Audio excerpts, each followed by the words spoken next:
सोनामुखी, हरड़, मुलेठी जैसी अनेक जड़ी बूटियां और हजारों वर्षों का प्राचीन आयुर्वेदिक ज्ञान इस एक बोतल में समाया हुआ है। कायम टैबलेट, आपकी खुशियों का साथी। हाल के दिनों में अमेरिका और पाकिस्तान की दोस्ती आपने देखी है, लेकिन उसी दोस्ती के बाद अमेरिका की तरफ से यानी कि डोनाल्ड ट्रंप की तरफ से पाकिस्तान को, शहबाज शरीफ को या फिर यूं कहें कि आसिम मुनीर को डोनाल्ड ट्रंप की तरफ से तगड़ा झटका दिया गया। लेकिन वो झटका भारत के लिए एक सौगात बनकर उभरा, जिसकी वजह से कहीं ना कहीं शहबाज शरीफ और आसिम मुनीर अपना आपा खो बैठे और आपा खोने के बाद उन्होंने फैसला लिया कि आखिर जब मैं कुछ कर नहीं सकता तो डोनाल्ड ट्रंप के पास जाकर एक बार गिड़गिड़ाने का फैसला दरअसल लिया है। तो क्या कुछ है पूरा मामला? आखिर अब जब ग्रीनलैंड पर तमाम देश जो हैं एक दूसरे के साथ भिड़े हुए हैं, अमेरिका के खिलाफ कहीं ना कहीं नाटो देश जो है वो जाता हुआ नजर आ रहा है, तो अब इस बीच ये कौन सी खबर है? आखिर डोनाल्ड ट्रंप ने ऐसा क्या फैसला लिया जो भारत के लिए तो सौगात बनकर उभरा, लेकिन पाकिस्तान के लिए एक बार फिर से सिरदर्दी बन चुकी है? ये बताने के लिए मेरे साथ न्यूज़ रूम में अनुराधा मौजूद है। अनुराधा, बताइए आप कि आखिर ऐसा फिर से डोनाल्ड ट्रंप ने, क्योंकि बार बार जो है एक भीख की तरह डोनाल्ड ट्रंप जो है पाकिस्तान को तमाम चीज़ें देते रहते हैं, लेकिन फिर वो उसको सूद समेत जो वापस लेते हैं, वो इस बार उन्होंने आखिर क्या किया है?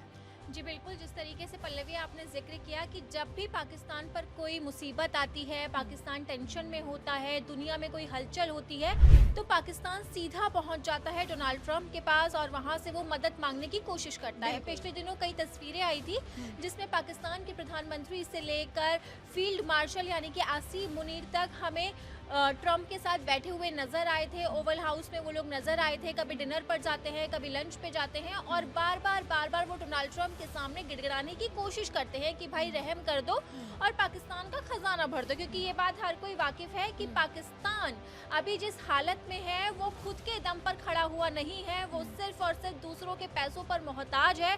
और यही वजह है कि पाकिस्तान बार बार डोनाल्ड ट्रंप से मदद की अपील करता है, उनके सामने गिड़गिड़ाता है। और अब एक बार फिर से जब शहबाज शरीफ के सामने मुसीबत आई, उनके देश के ऊपर गाज गिरी, और ये गाज किसी और ने नहीं गिराई बल्कि डोनाल्ड ट्रंप ने ही गिराई है, जिन्हें वो अपना दोस्त मानते हैं शरीफ, जिनसे वो हाथ मिलाते हैं, गलबैया करते हैं, बार बार वो पाकिस्तान से लेकर अमेरिका का दौरा करते हैं। उन्हीं डोनाल्ड ट्रंप ने भारत को तो राहत दी, लेकिन पाकिस्तान पर उन्होंने आफत गिरा दी। और ये राहत और आफत की वजह है एक वीज़ा बैन।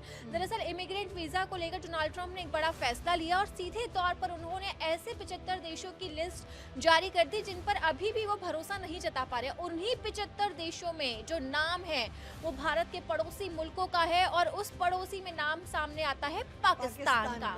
और इसी फैसले के बाद अब शहबाज शरीफ से लेकर आसिम मुनीर तक बौखला गए हैं, क्योंकि भारत को तो राहत मिल गई, लेकिन अच्छा, उस लिस्ट में वो जो 75 देशों की जो लिस्ट निकाली है डोनाल्ड ट्रंप ने, क्या उसमें भारत का भी नाम है या फिर अगर हम जो 75 देशों में जिसमें पाकिस्तान का नाम शामिल है? जी बिल्कुल, उसके अंदर भारत का नाम शामिल नहीं है।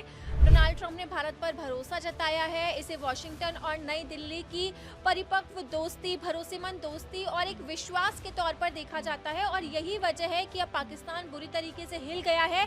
और अब यहाँ पर हम आपको बता दें कि आखिरकार ये जो डोनाल्ड ट्रंप के सामने एक बार फिर से शरीफ और मुनीर गिड़गिड़ा रहे हैं, वो एक बार फिर से मुलाकात के लिए उतावले हुए जा रहे हैं। और ये मुलाकात जो होने जा रही है वो होने जा रही है दावोस के अंदर। दावोस में जो वर्ल्ड फोरम होने जा रहा है, वर्ल्ड इकोनॉमिक फोरम, जो 23 जनवरी तक चलेगा, वहां पर कहा जा रहा है कि पाकिस्तान के प्रधानमंत्री शहबाज शरीफ और field marshal Asim Munir Donald Trump से अकेले में मुलाकात कर सकते हैं और वहां पर कई मुद्दों पर बातचीत हो सकती है।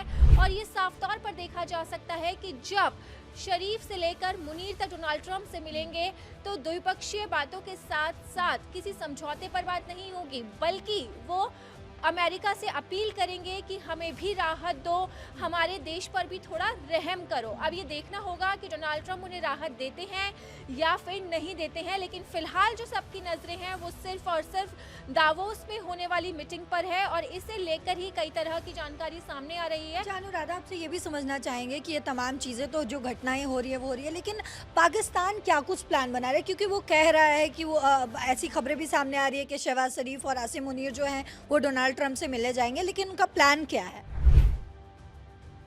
जी बिल्कुल पल्लवी, हम लोग ये बात अच्छे से जानते हैं कि पाकिस्तान जितना शातिर है वो कोई भी उसकी चाल को समझ नहीं सकता है। पाकिस्तान दिखाता कुछ है और करता कुछ है। कई बार उसने भारत से भी दोस्ती का हाथ मिलाया है, उसने कई बार डंका पीटा है कि हमने आतंकवाद को खत्म कर दिया है और हम आतंकवाद पर कड़ी कार्रवाई करें। लेकिन ये बात पूरी दुनिया जानती है कि पाकिस्तान का दिखावा असल में सिर्फ और सिर्फ एक झूठ है। ना उसने आतंकवाद को खत्म किया है, ना उसने कोई कार्रवाई की है। और इसी तरीके से जब वो डोनाल्ड ट्रंप से मिलने जा रहे हैं, मुलाकात करने जा रहे हैं, तो उसके पीछे एक सोची समझी साजिश, प्लानिंग और जिसे कह सकते हैं कि पाकिस्तान का पूरा एक बड़ा प्लान हो सकता है। कहा यह जा रहा है कि जब शरीफ, मुनीर और डोनाल्ड ट्रंप मिलेंगे तो अफगानिस्तान से लेकर गाजा के पीस बोर्ड के मुद्दे पर अहम चर्चा हो सकती है। हमने कई मौकों पर देखा है कि आसिम मुनीर से लेकर शहबाज शरीफ ने डोनाल्ड ट्रंप की जमकर तारीफ की है, जहां पर भारत ने सीज फायर को खारिज कर दिया था कि भाई डोनाल्ड ट्रंप की वजह से ये सीज फायर नहीं हुआ था। आपने देखा था पहलगाम हमले के बाद भारत ने जिस तरीके से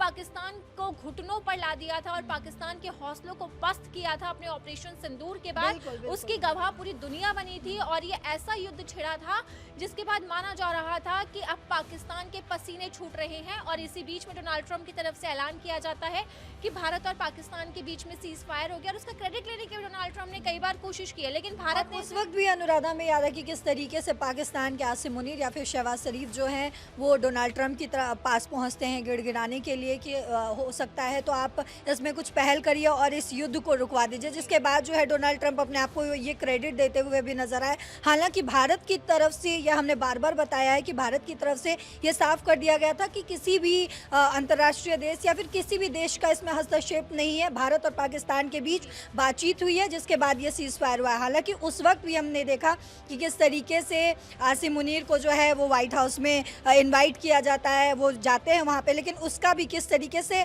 डोनाल्ड ट्रंप ने सूद समेत उनसे सारी चीज़ें वापस ली, उस वक्त भी ये हमने साफ देखा है। जी बिल्कुल, जिस तरीके से तस्वीरें सामने आई थी वो पूरी दुनिया ने वो तस्वीरें देखी थी और ये बात हर कोई समझ गया था कि पाकिस्तान सिर्फ और सिर्फ डोनाल्ड ट्रंप से मदद करने की अपील की वजह से गया है। अब जब एक बार फिर से ये मुलाकात होने जा रही है तो सूत्रों के हवाले से इस मुलाकात को लेकर बड़ी खबर सामने आ रही है और सीधे तौर पर कहा जा रहा है कि मुनीर ने म्यूनिक और यूरोप में सिक्योरिटी और स्ट्रैटेजिक मीटिंग तय की है। हालांकि इसकी तारीख अभी तक सामने नहीं आई है। माना जा रहा है कि अफगानिस्तान और गाजा के पीस बोर्ड के मुद्दे पर डोनाल्ड ट्रंप की पाकिस्तान के आर्मी चीफ और पीएम से मुलाकात हो सकती है, यानी कि वो मदद की अपील तो करेंगे ही करेंगे और साथ ही में ये अहम मुद्दा भी बातचीत का विषय बन सकता है। अब ये बात देखने वाली होगी कि आखिरकार डोनाल्ड ट्रंप आसिम मुनीर और जो शहबाज शरीफ है उनकी बातों का क्या जवाब देते हैं। और तरीके से तस्वीरें सामने आई थी, उसने पूरी दुनिया के सामने एक बार फिर से साबित कर दिया था कि पाकिस्तान सिर्फ और सिर्फ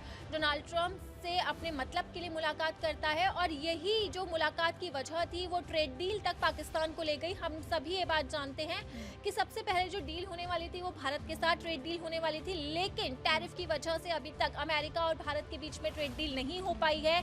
जबकि आसिम मुनीर और शहबाज शरीफ ने गिड़गिड़ाकर अमेरिका के साथ वो ट्रेड डील कर दी है और अब वो खुद की शेखी भी भगा रहे हैं कि भाई अमेरिका ने तो पाकिस्तान का साथ दिया है जबकि भारत का साथ नहीं दिया। लेकिन वहीं अगर हम दूसरी तरफ देखें तो अमेरिका ने बिल्कुल भारत पर भरोसा जताया है और वो वीजा पॉलिसी को लेकर तभी तो 75 देशों की लिस्ट में भारत का नाम नहीं है, जबकि पाकिस्तान को वहां पर जोरदार झटका दिया है। पाकिस्तान के साथ साथ इस लिस्ट के अंदर बांग्लादेश और कई ऐसे देश शामिल हैं जिनके साथ पाकिस्तान का नाम आना एक बेहद ही शर्मनाक बात है। ये पाकिस्तान पर एक धब्बे की तरह है कि पाकिस्तान अभी भी दोस्ती का दिखावा करने के बावजूद डोनाल्ड ट्रंप का विश्वास नहीं जीत पाया है और यही वजह है कि अमेरिका की तरफ से उसे झटके पर झटका लगा है लगातार। और अब वो इसी मुद्दे पर गिड़गिड़ाने के लिए ट्रंप से मुलाकात भी करने जा रहे हैं। शहबाज शरीफ और आसिम मुनीर दोनों ही दावोस में वर्ल्ड इकोनॉमिक फोरम में हिस्सा ले सकते हैं और यहाँ पर एक बार फिर से ये तस्वीरें सामने आ सकती है जब पाकिस्तान के प्रधानमंत्री, फील्ड मार्शल और अमेरिका के राष्ट्रपति जो खुद को टैरिफ पर इस वक्त पूरी दुनिया में दादागिरी जमाने की कोशिश कर रहे हैं, उन तीनों की ये तस्वीर हमारे सामने आ सकती है। लेकिन भारत ने साफ तौर पर कह दिया है कि वो टैरिफ पर किसी भी तरीके से झुकने को तैयार नहीं है। बिल्कुल, तो आपने समझा किस तरीके से एक बार फिर से डोनाल्ड ट्रंप ने जो है एक ऐसा मूव लिया है। हालांकि बार बार चीन की तरफ से या फिर हम बात करें अमेरिका की तरफ से ये जताया जाता रहा है कि वो पाकिस्तान का बेहद करीबी है, दोस्त है, और पाकिस्तान को भी ऐसा लगता है। लेकिन जब भी कोई खास डिसीजन होता है, कोई इंपॉर्टेंट डिसीजन लिया जाता है, तो उसको एक तगड़ा झटका डोनाल्ड ट्रंप की तरफ से या फिर अमेरिका की तरफ से या फिर हम चीन या रूस की तरफ से हम कह सकते हैं। तो इस बार फिर से जिस तरीके से हमने देखा था ऑपरेशन सिंदूर के दौरान डोनाल्ड ट्रंप की तरफ से पाकिस्तान को एक तगड़ा झटका दिया गया था, अब एक बार फिर से वीज़ा के नाम पर पाकिस्तान को एक तगड़ा झटका लगा है। क्योंकि उन 75 देशों में, जैसा कि बताया अभी अनुराधा ने, उन 75 कंट्रीज़ में से एक पाकिस्तान भी है और वो बांग्लादेश भी है जो खुद के देश में आगजनी लगातार करवा रहा है। तो क्या कुछ होगा इसमें, पाकिस्तान क्या कुछ या फिर आसिम मुनीर, शहबाज शरीफ क्या कुछ जाकर बात करेंगे डोनाल्ड ट्रंप से, उस पर डोनाल्ड ट्रंप क्या एक्शन लेने वाले हैं, ये तो आने वाले समय में पता चलेगा। लेकिन इस खबर पर आपकी जो भी राय हो कमेंट बॉक्स में ज़रूर बताते जाइएगा। फिलहाल इस खबर में इतना ही। देश और दुनिया की बाकी खबरों के लिए देखते रहिए दैनिक जागरण। नमस्कार।